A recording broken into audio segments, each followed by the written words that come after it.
Hello, what's this question? The number of committees of 5 persons sitting of at least one female member that can be formed from 6 males or 4 females. So there are 4 options 246, 252, 6 and none of these. तो चलिए इस question को solve करती हूँ की concept apply करूँगी इस question में. सो फॉर्मूला अगर मैं देखूँ कॉम्बिनेशन का, so formula for combination so NCR. अब ये NCR है, इसको सॉल्व कर सकते हैं n factorial upon n minus r factorial into r factorial. तो चलिए इस क्वेश्चन को सॉल्व करते हैं. सो कमिटी जो है जिसमें क्या है 5 पर्सन होने चाहिए और उसमें दिया है एटलीस्ट 1 फीमेल होनी चाहिए, वो भी 6 मेल एंड 4 फीमेल्स में. मतलब कि अगर मैं देखूँ 6 मेल्स है एंड 4 फीमेल्स है, इनको मिला के मुझे क्या करना है, एक 5 पर्सन का कमिटी बनाना है जिसमें एटलीस्ट मुझे एक फीमेल लेना ही है. सो अगर मैं देखूँ तो क्या हो जाएगा, एक फीमेल प्लस 4 मेल आएगा और 2 फीमेल प्लस 3 मेल आएगा और 3 फीमेल प्लस 2 मेल आएगा और 4 फीमेल प्लस 1 मेल. या तो मैं क्या कह सकती हूँ कि ये 5 जो होंगे, 5 जो है वो फीमेल होगा और 0 मेल होगा, क्योंकि एटलीस्ट बोला है ना एक फीमेल होना, ज़्यादा जितने भी हो सकती है. तो ये 5 में टोटल जो है, टोटल में 5 फीमेल ही ले लूँगी. सो अगर मैं देखूँ टोटल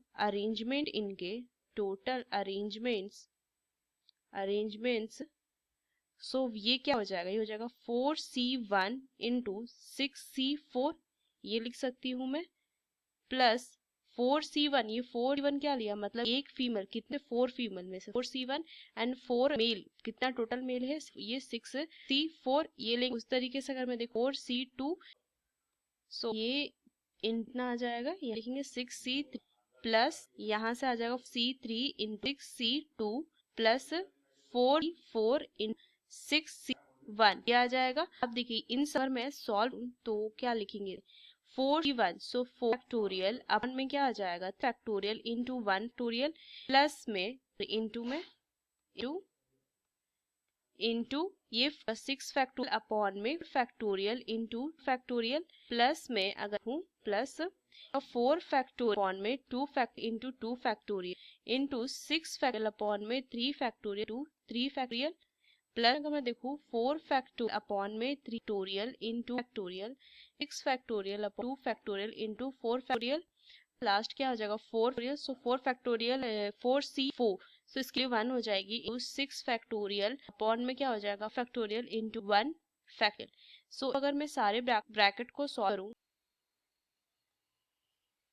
सो इसको अगर मैं सॉल्व करूँ तो क्या लिख सकती हूँ 4 इंटू 3 फैक्टोरियल अपॉन में 3 factorial into 6 into 5 into 4 factorial upon में 4 फैक्टोरियल इंटू 2 फैक्टोरियल प्लस में इसे मैं लिख सकती हूँ 4 इंटू 3 इंटू 2 अपॉन में 2 इंटू 2, ये लिख सकती हूँ into 6 into 5 into 4 into 2 sorry 3 into 2, ये 3 नहीं, डायरेक्ट मैं 3 फैक्टोरियल लिख देती हूँ. 3 फैक्टोरियल अपॉन में 3 फैक्टोरियल इंटू 3 फैक्टोरियल, ये है प्लस में अगर मैं इसको भी सॉल्व करूँ सो 4 इंटू 3 फैक्टोरियल अपॉन में 3 फैक्टोरियल इंटू ये हो जाएगा 6 इंटू 5 इंटू 4 फैक्टोरियल अपॉन में 2 फैक्टोरियल इंटू 4 फैक्टोरियल, ये लिख सकती हूँ मैं. आगे सॉल्व कीजिए प्लस में 6 इंटू 5 फैक्टोरियल अपॉन 5 फैक्टोरियल. तो देखिए 5 फैक्टोरियल से 5, ये तो 1 ही रहेगा ना, यहाँ से 1 इंटू तो ये लिख सकते हैं. सो कट कीजिए 4 फैक्टोरियल से 4 फैक्टोरियल, 3 फैक्टोरियल से 3 फैक्टोरियल, दिस 3 से इसको काट सकती हूँ मैं, और 3 फैक्टोरियल है तो 3 इंटू 2 लिख सकती हूँ, तो इससे ये पूरा कट जाएगा 2 से 2 और ये 2 टाइम्स. फिर अगर देखो 4 फैक्टोरियल से 2 ये 4, 2 फैक्टोरियल से ये 3 टाइम्स एंड 3 फैक्टोरियल से ये क्या वैल्यू आई, देखिए यहाँ से 4 इंटू ये क्या आ जाएगा, देखिए ये 15 इंटू 4 60 प्लस में ये वैल्यू 2 इंटू 6 और इधर कितना आ जाएगा 6 इंटू 20, सो 120 प्लस में 4, सो अगर मैं इसको भी सॉल्व करूँ, देखिए इसको मैं कट कर सकती हूँ ना 3 से, तो कितना आ जाएगा 15, 15 इंटू 4 60, 60 प्लस में यहाँ से 6, सो सबको सॉल्व किया तो 246 आ जाएगा इसका फाइनल आंसर 246। अगर मैं ऑप्शन देखूँ so A option. So using this की concept we solve this question. Hope you understood it well. Best of luck. Thank you.